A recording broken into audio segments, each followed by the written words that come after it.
Kapag daw ba yung lalaki nasa inuman tapos pinauwi siya ng mag-ina niya, tapos umuwi siya, ang tawag ba sa kanya under? Ang tawag ba sa kanya takot sa asawa?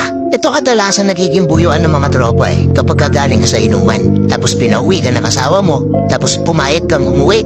Sasabihin sa'yo ng mga kainuman mo, ano ba yan? Under ka ba?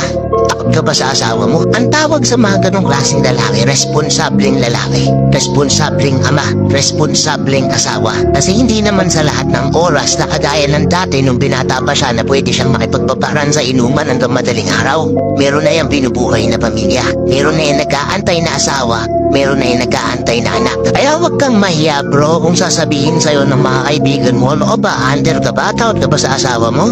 Tumahiya dun. Hindi nakakahiya yun. Pinapakita mo lang sa kanila na responsable kang lalaki. Kaya kayo mga madam, tatanungin ko kayo, responsable ng lalaki ba yung napangasawa nyo? Comment nyo nga dito. Let's go.